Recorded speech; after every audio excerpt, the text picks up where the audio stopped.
All right, we are going to jump in. My name is Lori Crocker. I am the Vice President of Strategic Communications here at Central Florida Foundation. I'm so thrilled that you took the time today to be with us for this hour. We really appreciate your time. Just as a reminder, you will get a recording of this afterward. So we're really excited that you can be here live, but don't worry, this information will be shared with you again afterward. So this webinar today is leveraging philanthropy for year-end client success. We're really excited for you guys to be here. And first, I'm just going to have our speakers hop on. So Neil in the background on our team will be helping to spotlight and do some things in the chat during this hour. We're going to bring on Steve and David to go ahead and introduce themselves. Steve, why don't you kick us off with an introduction? Hey everybody, thanks Lori. My name is Steve Jarina. I'm the Vice President of Philanthropic Strategies here at the Central Florida Foundation, leading our philanthropy team.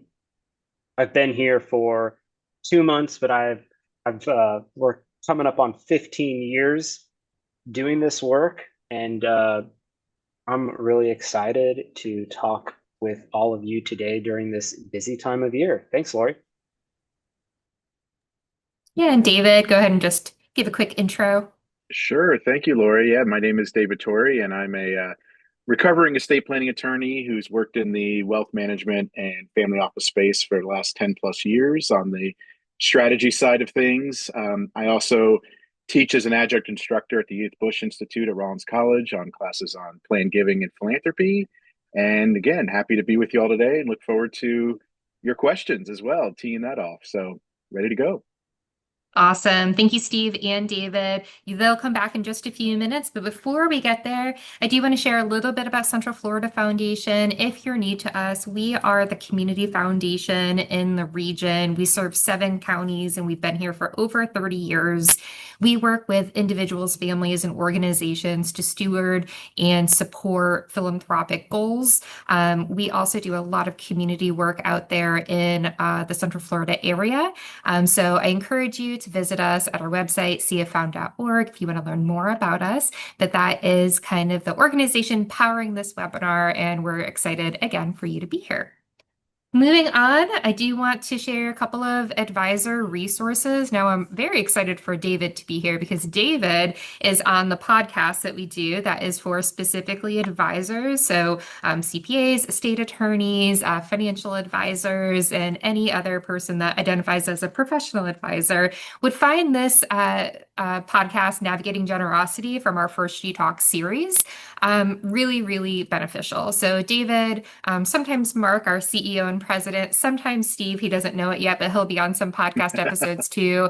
But we share different charitable giving strategies, tools, vehicles that you can really use and leverage in your own practice. So I encourage you to check that out. You can go to cffound.org/podcast. And again, Neil, my colleague, is going to be dropping some links into the chat. And if you want to learn about broader complex issues, we have a full series of those as well under First You Talk. You can also find it wherever you get your podcasts. Also, we have an advisor guide for how to work with Central Florida Foundation, and also has some basic information that we're actually going to share and deep dive into it on this webinar more. But this guide is a nice resource for you to have as well. Neil will drop that link in the chat as well.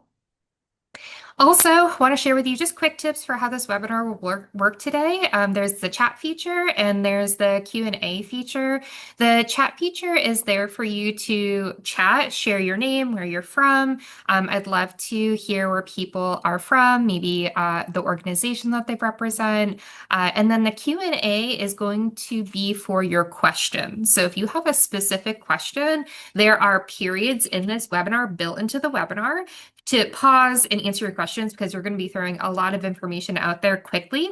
So if you have a question, don't use the chat, use the Q&A, and that will help me better organize and get your questions answered as we go along. All right, we are going to start by bringing back Steve and David. They are going to kick it off, and I'm going to go quiet for a while. And Steve and David, I'm going to let you take over. Well, thanks, Lori. Charitable giving in our experience, and David as a recovering estate planning attorney can really, hone in on a personal level. Incorporating charitable giving into your advisor client practice is really transformative. For myself, I often find that a donor's philanthropic journey often starts with getting organized, and the advisor is the key person in helping that individual who's maneuvering that mental process. They're really key to that formative stage, getting organized. That's because philanthropic decisions are just as much financial and planning decisions as they are decisions about community impact. The advisor is the key person at the table who can help on the financial and planning side. This provides value to not only the client, but to also the advisor. And that's an important distinction. I see value add for the advisors in shifts from numbers to values. It deepens trust and loyalty, builds multi-generational connections, and it strengthens advisor differentiation. You're not only just talking about money anymore, but you're talking about meaning. It helps clients think about what truly matters to them, and it gives you a chance as the advisor to really connect on a deeper values-based level. You as the advisor understand your client's philanthropic goals and tend to see stronger loyalty, again, deepening that trust, deepening that loyalty. Your clients will feel heard and connected with their financial plan, and they'll feel purpose. That creates trust. Incorporating children, spouses, multi-generations into these conversations, we often find that philanthropy is the hearth that brings families together for the long term. And that's always really, really exciting. And the advisor is a critical component into maintaining cohesiveness as part of that conversation. And I think simply, and David, you can speak more to this, is not all advisors talk about this, right? Right. I think you're right on there, Steve. And there's been quite a few surveys, some really great survey data we've seen over the last few years from different organizations that have looked at this. And philanthropy is a choice, right? Giving money to charity is a choice. So not every client or every engagement you have as an advisor this is not going to resonate with everybody. But I think one of the takeaways from a lot of the survey data out there is, for the ones where it does resonate, it resonates very, very strongly, right? And it's that core group where I think what the message we're hearing from them is they want their advisors asking them about this early and often. And they want ideas and they want some creativity around this topic to the best that the advisor can bring. And we'll get into more of that as we go along today. But I think Steve's right on point there, where for the ones where it matters the most, it matters the most to them very often. Yeah, I think it's important to note that not all individuals are charitable, right?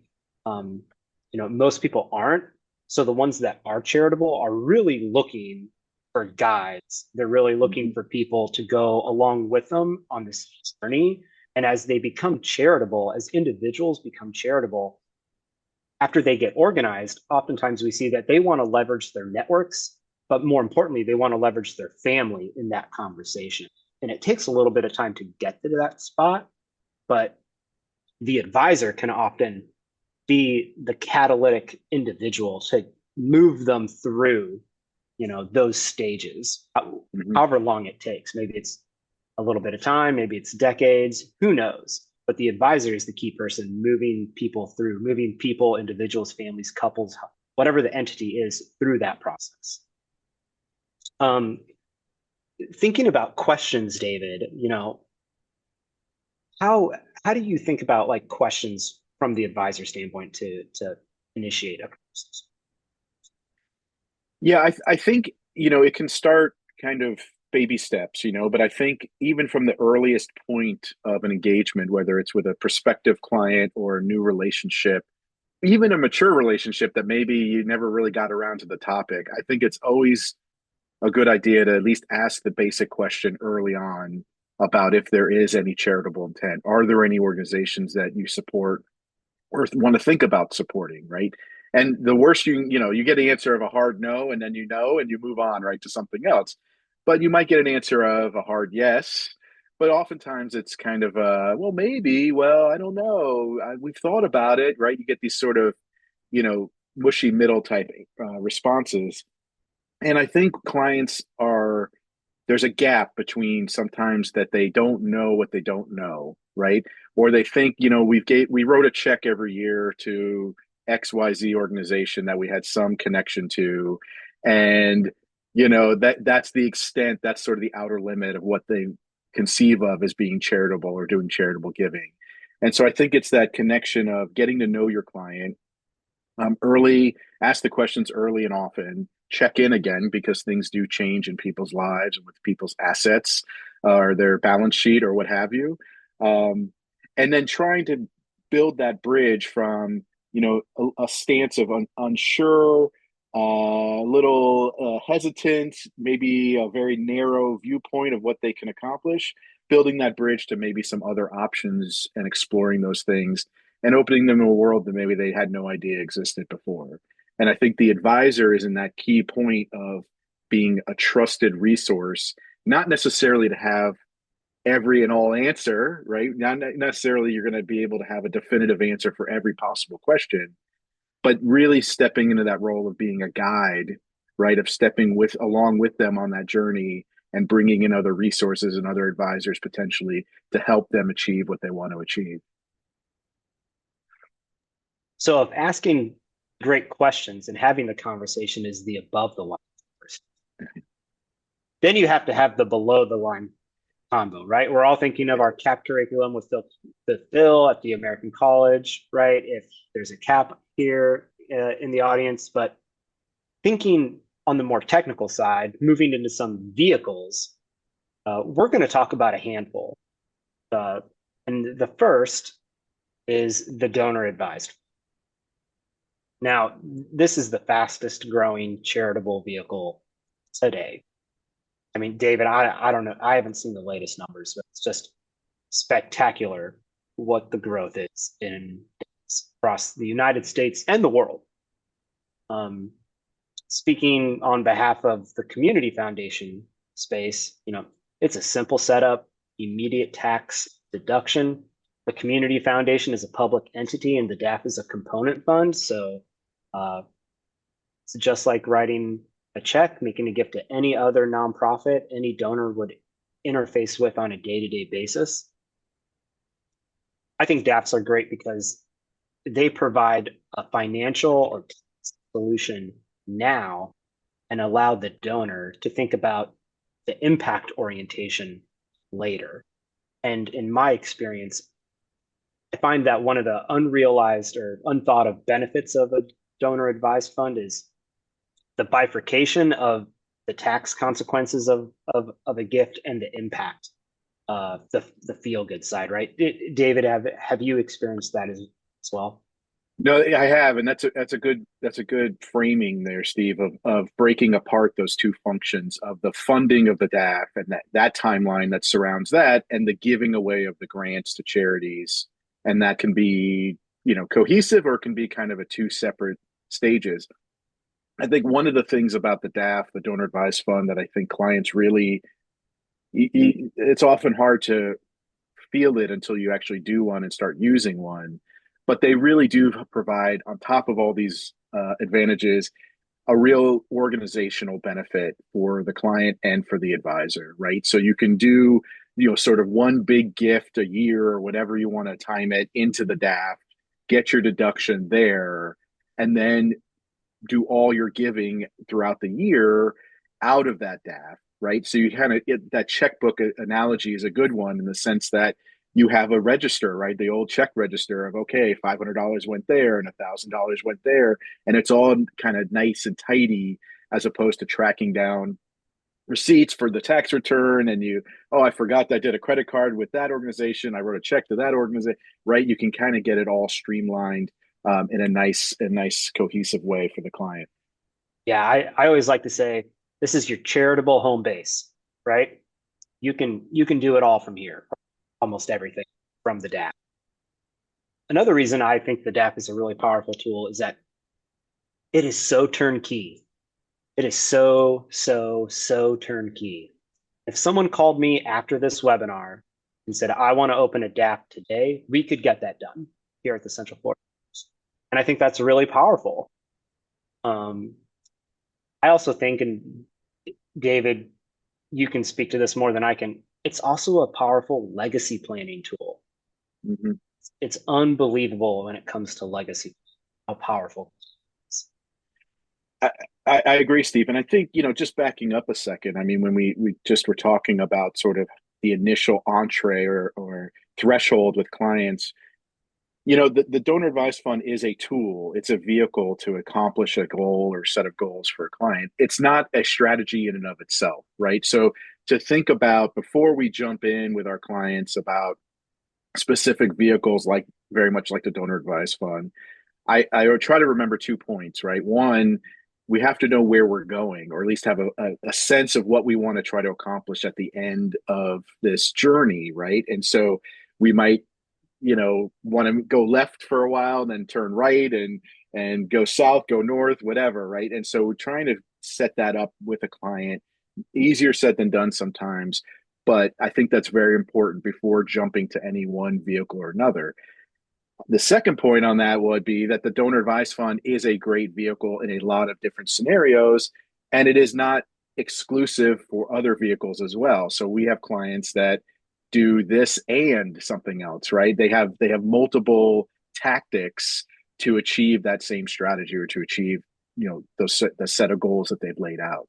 And the donor advised fund is incredibly flexible, to Steve's point, very easy on overhead and setup, and very flexible in terms of putting money in and getting money out to the charities, with kind of maximum optionality for the donor or the client. Couldn't agree more. The second giving vehicle that I want to talk about today, going into the alphabet soup, is the QCD, or the Qualified Charitable Distribution. This is an annual from an IRA. It goes from your IRA directly to the charity. The donor doesn't have to touch the money, right? There's some rules around it, right? It can't go into a donor advised fund, but there are other options if you're looking to leverage a charitable vehicle that is similar to a donor advised fund, but operates functionally on a different level. But there's some age qualifications, right? There's rules around the QCD. David, as the wealth strategist in the room, why don't you fill me in as someone who's maybe, not that individual? Yes. Well, this has become quite popular as well over the last few years. This option, I believe it was around 2015 when this first sort of came on the scene, and it was sort of, nip and tuck if we kept it, and then they took it away, and now it's basically become a nice permanent fixture around planning for our older, higher income clients, right? So Steve's correct. There's actually the age limit is 70 and a half, which was the old required minimum distribution age before, a million years ago, right? Before we had all this legislation around IRAs. So technically a donor could start using this option at 70 and a half years old. The 73 part comes into play because now that is the new RMD age going forward, right? So there's a little bit of a gap. Doesn't matter a heck of a lot for most people. But essentially for the high income retiree that has been delaying taking distributions out of their IRA, they get to this age 73 and beyond, and they must start taking this minimum distribution or face a penalty. The QCD option allows for, I believe next year it's going to be 115,000. Check me while I'm saying that, Steve, if that's right. It increases for inflation. And that's a cumulative amount that can be given directly from the IRA account to any number of charities that the donor selects, as long as they're public charities, and as long as the cumulative amount is essentially, at or below whatever that limit is in the given year. And those donations can count against or in lieu of the RMD, right? And so the donor would account for that on their tax return and make sure the CPA is checking the right box and all that good stuff. But essentially, it's a way for donors who are faced with taking income that maybe they don't necessarily want or need that year, but they have to take it, and diverting it to charitable causes that they would otherwise want to support, right? So it's a nice option for a somewhat limited pool of clients and donors, but for the ones where it matters, it really can solve some problems for them, or achieve some goals that they might not otherwise know. Yep.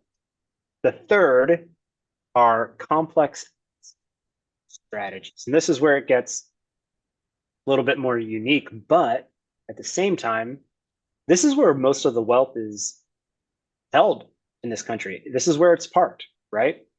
It's securities, publicly traded stock, real estate, business interest, right? Farmland. It's not the cash in your checking account, right? It's not the money you've hid underneath the mattress in your savings account. This is where wealth in America is. I think from my experience, a lot of folks, donors, advisors, whoever, often forget that these assets can be gifted directly to charity, right? They forget. Simple as that. But going back to the first tool, the donor advised fund, the donor advised fund provides a really great tool to think about parking these complex assets at gifting to simplify what can be a really nuanced gifting strategy. David, what do you see mostly in the complex set non-cash set space? For me, at the community foundation, I would say it's publicly traded stocks, right? Exactly. And I'm glad you added non-cash, because sometimes you see this as non-cash giving or complex assets. And obviously you can tell from the list here that some, the theme of this is sort of year-end giving, right? Ideas that we can conceivably get done before the end of the year. And some of these are more likely than others. But thinking about things like publicly traded securities, even setting up beneficiary designations are relatively low-hanging fruit to get accomplished. But what we're thinking about with complex assets is things that are relatively either illiquid and or have sort of an embedded gain, a capital gain that if was that gain was liquidated during their lifetime, there would be a capital gains tax on that gain, right? So real estate, things that they've held for a long time. And sometimes you obviously might not be able to get that done before the end of the year, but it might be on the agenda going forward. Some of these things have a little bit longer runway, obviously closely held business interests and whatnot. But getting your clients to raise their sights a bit and thinking about an exit plan for each type of asset on the balance sheet is kind of usually how I put it, right? We have a balance sheet with a mix of different types of assets. Some of them are right here on the screen. And how are we going to exit from each and every one of these asset pools in the most efficient way possible, is, I think, a good way to analyze and sort of scrub through what we're dealing with. I would point out, Steve, on the last one, though, the conversion of the private foundation or the family foundation. I see that with some regularity over the last, 5 or 6 years, where a foundation that was set up years ago, maybe it was by grandparents or other relatives, and it's just sort of, for a variety of reasons, it's sort of lost some steam. Maybe the assets have dropped below a certain level that makes it sort of sustainable, or the overhead gets too much. But the idea of converting a traditional private foundation into a donor advised fund, or multiple donor advised funds, depending on the situation, also is something else potentially to keep on the agenda with their clients and donors if it's relevant to their situation. So it's a good comprehensive list. Yeah, the conversion is a really interesting point. Private foundations were really the go-to in the 90s, right? Like, if you wanted to get organized from a charitable standpoint, you opened up a foundation. And again, you're seeing maybe Gen 3 Gen 2 even, a private foundation is a lot to manage. And if you have siblings, grandkids, getting all those people at the table to manage a separate entity is hard work, right? And we find that you end up getting bogged down in the administration of the private foundation as opposed to feeling good about the impact that you want to have in your communities. Right? And so Central Florida Foundation and community foundations across the country, we're seeing private foundations of a certain size, certainly, and of a certain age, certainly be converted to DAFs multiple times. It's Q4 of 2025. It's a busy time of year. The holidays are right around the corner. I always like to say, once Labor Day hits, don't put anything extensive on my calendar because I'm basically booked, and I think a lot of people feel the same way. For advisors and our donor community, it's a busy time of year, right? But the end of the year is the end of the year, and that means a deadline to make charitable gifts. Here at the Central Florida Foundation, we are ready to help at a moment's notice, but we still do have deadlines that we need to adhere to. So on December 1, we would be thrilled to have gifts of mutual funds moving along, gifts of real estate or partnerships, December 8th, gifts of publicly traded stock on December 12th. And the last day to hand deliver checks to the Central Florida Foundation is obviously 12/31. You can go online and make a gift by credit card up until the end of that day. I have field phone calls before at 5:30 p.m. with people who are interested in making a DAF contribution at the end of the day. Now, we don't recommend that. However, we can do it. So earlier and advanced planning is always best. We're here to help. I think one of the values we provide as a community foundation is, I touch customer service and turnkey solutions, even on December 31 when possible. So don't be afraid to give us a call. Someone will pick up. Thanks, Steve.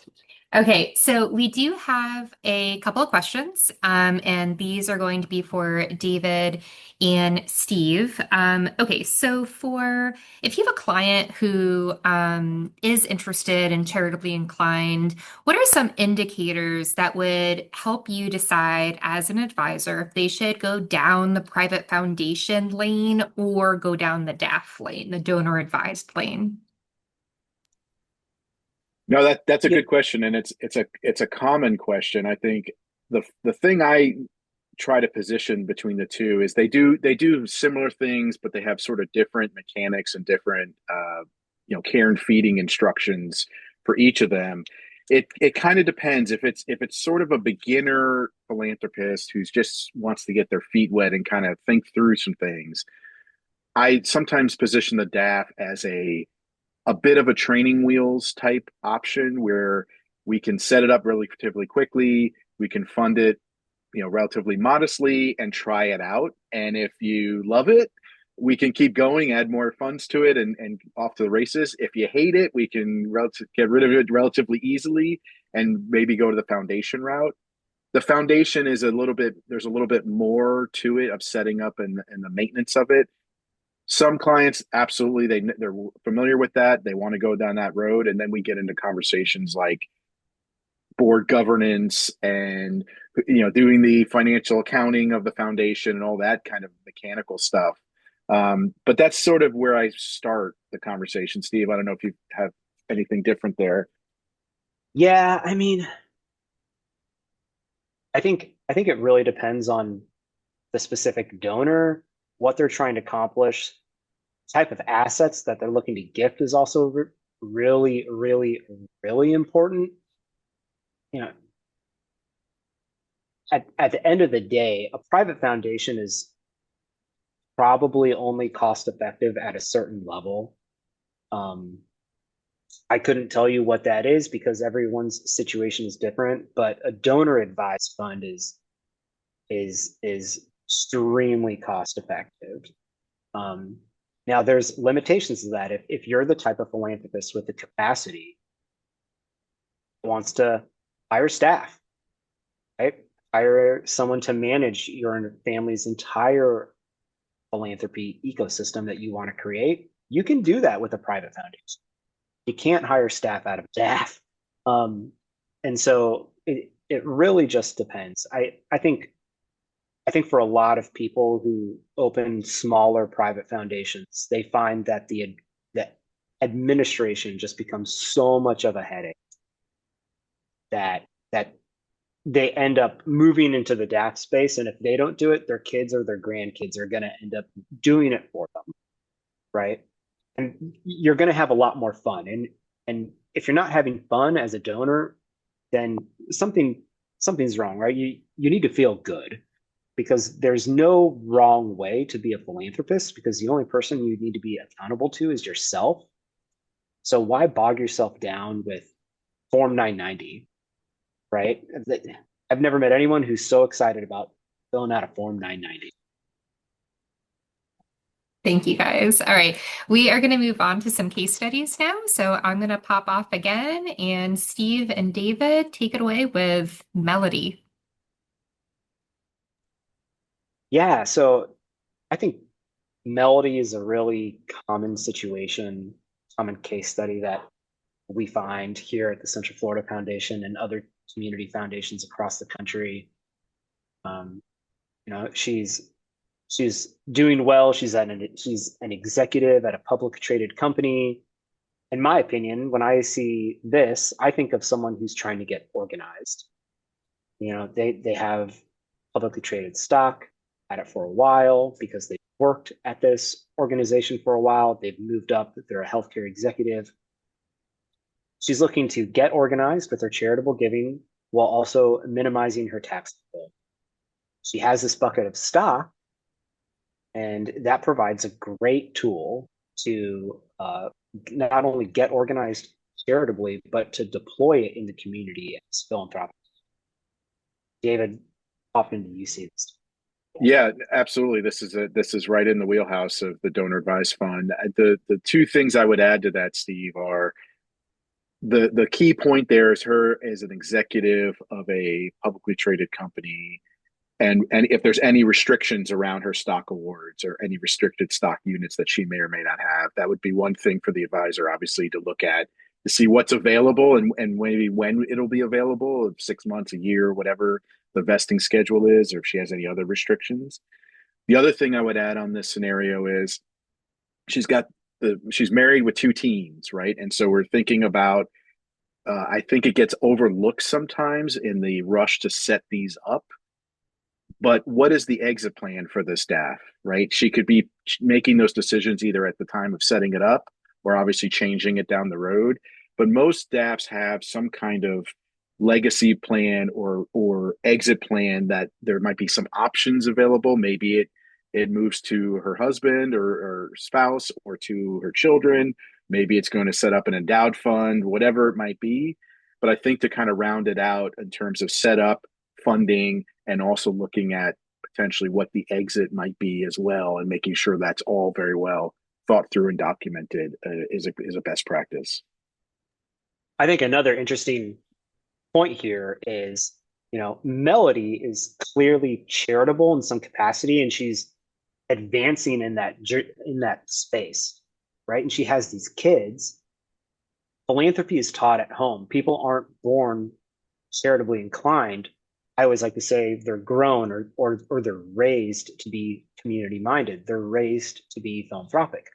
Melody might be looking for a way, if she has enough capital to gift, to potentially opening up a donor advised fund for maybe her and her husband, focus on their goals, but then maybe also opening up one for her kids to work together to make grants into the community.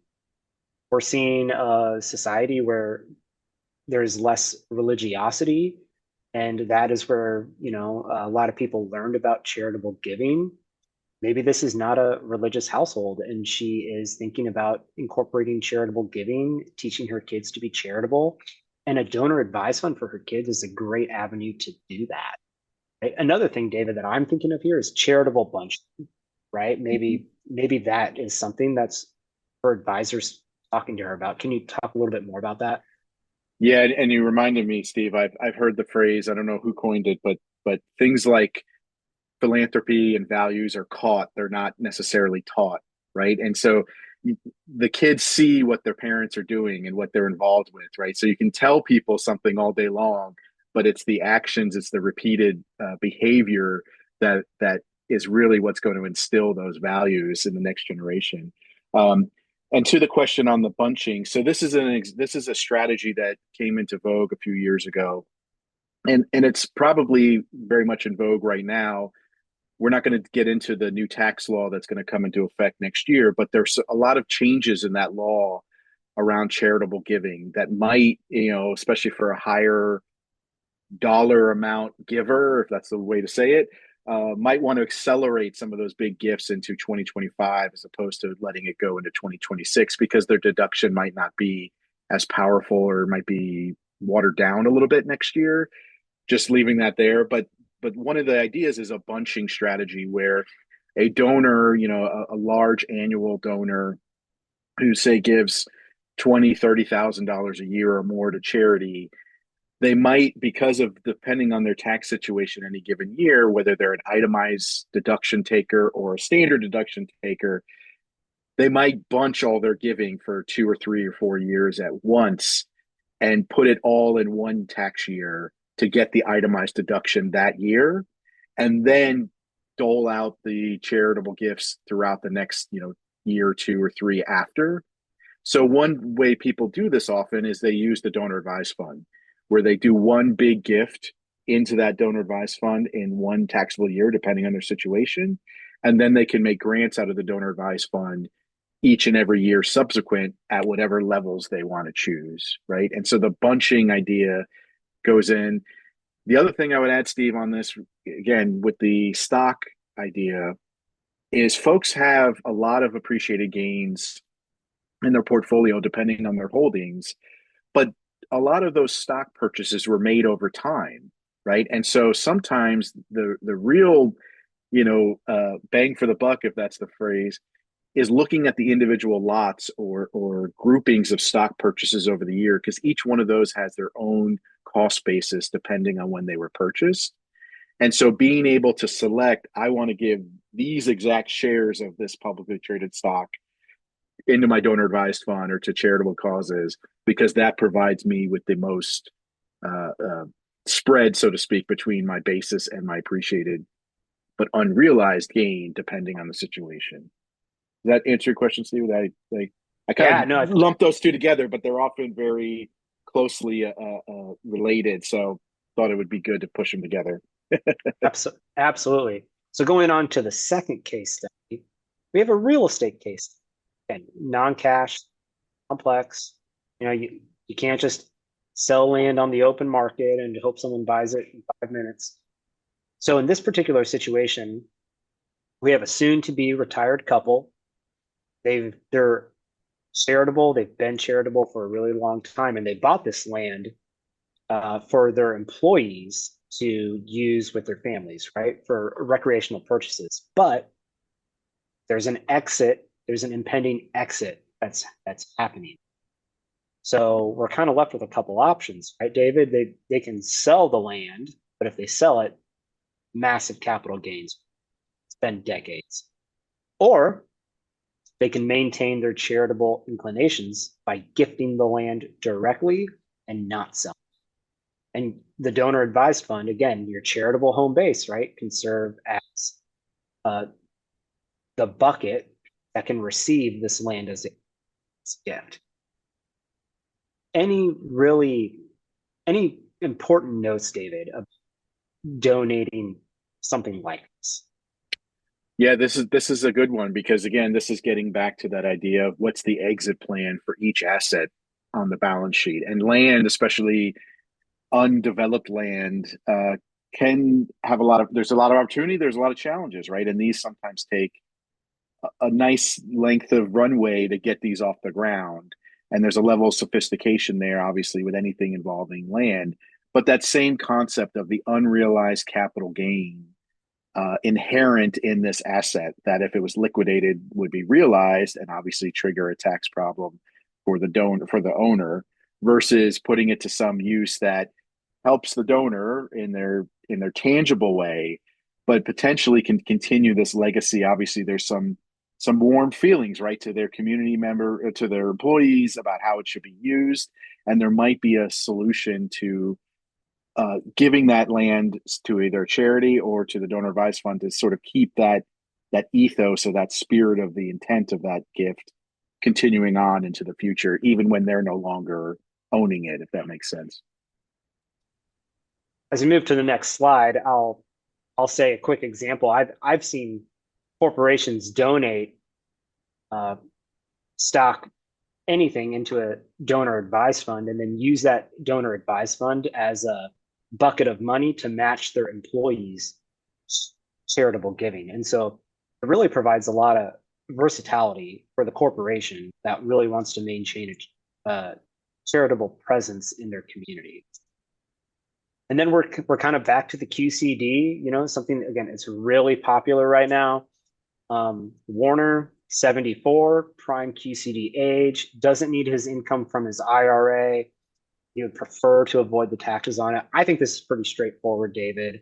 The only nuances here are this can't go into a donor.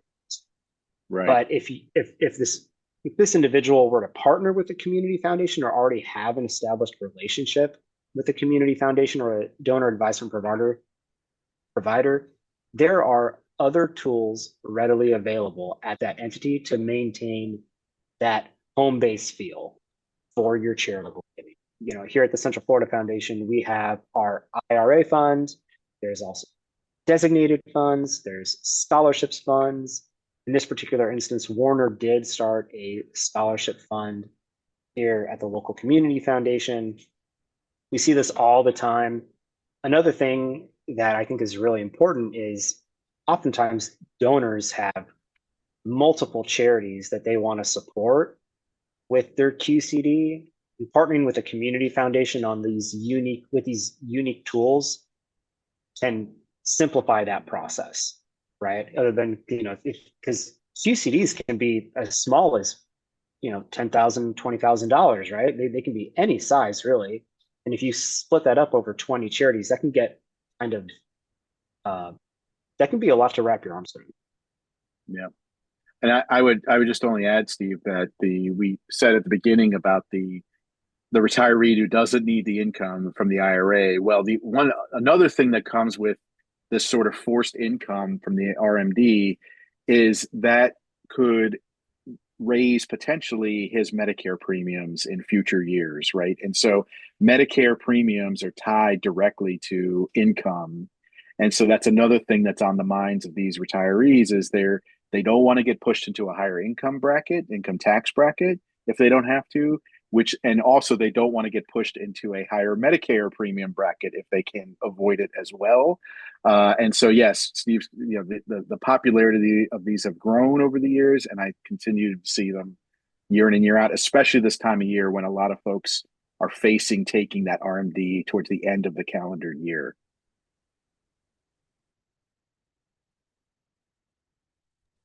Now, Lori, do you want to go straight into nonprofit search, or do we have time for questions?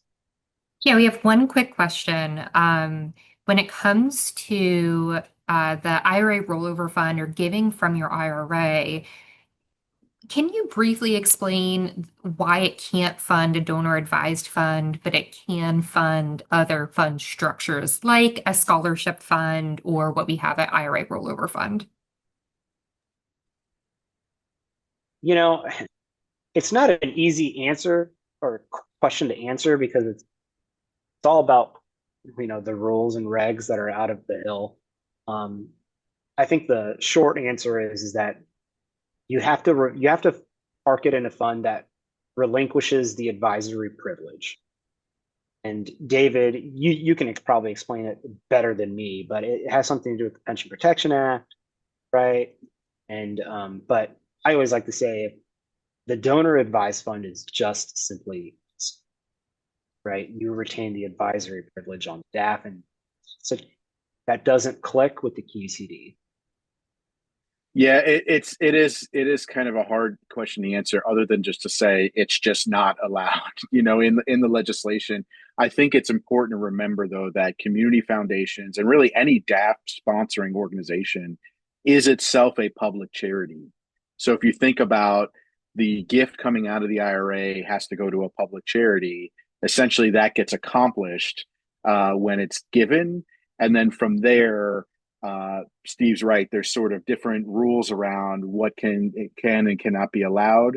And so essentially what you're trying to do is channel the gifts to the place you want them to go while maintaining compliance with the legislation. I think I've heard that is they're trying to change that, or some groups are trying to I change think they've that. been talking about it for a while now. Yeah, so it might change in the future. Who knows? A lot of legislation gets changed year over year, but that's just kind of the rules of the road, the way we have it currently. Yeah. And I think that the important part that people should take away from it is with a donor advised fund, you continue to advise, you continue to make grant recommendations. While with those other fund structures, the setup happens and then you're hands off, right? So I think from a client perspective, that would be important to consider and know. So now we're going to move on to some common feedback that we hear from advisors who say, okay, so I have this charitably inclined client, right? But then they ask, who do I support? I don't know who to support. And then what ends up happening is that the advisor just shares what they support themselves, maybe personally. And that's how as far as the conversation goes. And I know advisors would rather be able to have a better tool or a better answer than, oh, just you can support what I support, but I don't, I'm not really sure what else is out there. This is nonprofit search. So, common feedback, I don't know what organization to support. We have something called nonprofit search. Completely free, completely complimentary tool for the community, and it is for Central Florida. So these are nonprofits that have been verified by the foundation. They exist, they're 501c3s in the local ecosphere of organizations in Central Florida, and there are hundreds on nonprofit search, and we add more every single week. So I'm going to have Neil, if he hasn't already, he's going to drop nonprofit search in the link to it. So if you want to follow along while I'm talking about it, you're more than welcome to. But basically, 4 reasons to use nonprofit search when you're searching for organizations to support. First of all, if a profile is there, it's been verified by the foundation, by our team. So you know it's a 501c3, you know that they're a legitimate organization. Number two, there's no fee for using nonprofit search. Now, you may or may not have heard about the fiasco very timely this week with GoFundMe, but there are no fees associated if you decide to donate through nonprofit search or for nonprofits to have a profile. There are no fees associated with it. Finally, I'm sorry, number three, not finally. Number three, they're all local. So these are organizations that are here in Central Florida, which I think is really cool. And then number four, if you take nothing else from this part about nonprofit search, but this, keep this in mind. If a nonprofit has a profile, you know 2 things about that organization. One, it's filed the appropriate financial documents, because if they haven't done that, they cannot have a profile. And two, they value transparency, right? Trust is a big thing that people talk about when supporting a nonprofit. If they have gone through the process of setting up a nonprofit profile, you can feel good that this nonprofit is organized, has provided the right documents and paperwork that our team verifies. So if you hear nothing else, just know that you can search those nonprofits feeling good that they are trusted, verified 501c3s in our neighborhood. So as you go to nonprofitsearch.org and you take a look at what's here, you can search by name or by interest. So you can put in a nonprofit that you know, or you can just simply search by interest, which might be the most appeal from an advisor standpoint, right? Well, what are you interested in? Are you interested in civic engagement? Are you interested in helping animals? Are you interested in human services, direct services? Then that is what you can search by, and it'll populate every single profile that is related to that area. Once you get to a profile, a couple things I want to point out here. First of all, if you see that little check mark, that verifies that our team has actually verified all the information that they have submitted. And then also I want to point out that fund this organization button. That is a link that the nonprofit themselves has given to their profile. So they are saying this is our official donation button. So again, no fees are collected when somebody clicks on that. That just brings you to their preferred donation page. You can also see some basic information here. Their profile has their website, their email address, their phone number, some basic ways to get involved with them or to get to know them more. If they listed a current program, you can click on that and learn more about that. And then their mission. And as you scroll down, you're going to be able to see a few tabs. Now, as a beginner user in nonprofit search, I would say check out that About Me tab or the About tab, because that's really where the bread and butter is for if you just want to get to know an organization. They have things like background. So what's the history of that organization? Impact, what have they accomplished? Mission, what are they trying to achieve? Strategies, how are they going to achieve it? And finally, needs, what are they looking for? What are they currently looking support for? Other important pieces that you can see here are those populations served. You can click on the region tab and it'll show you the counties that they serve if you're interested in that. And then areas of impact, their EIN, which is going to, again, correlate to their official status as a 501c3. And then finally, you can check out their social media, website, email, phone number, where they're located, so that this is really a first step to getting to know a nonprofit even more. So when you are looking at nonprofit search, there are hundreds that you can look at. But again, it's a free service. You can say, hey, we have this great tool to get started in your journey of finding an organization that you'd like to support. So again, that's nonprofit-search.org. And if you have any questions on that, we're happy to answer. If you know a nonprofit that doesn't have a profile, point them in our direction, because really that is the first step to gaining more visibility here in Central Florida. So Steve, I'm going to hand it back to you to share some final words on this webinar before we wrap up.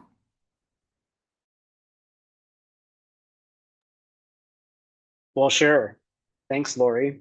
As we think about the end of the webinar, the end of the year, the holiday season, just to recap, here on one side of the screen, you can see once again our dates.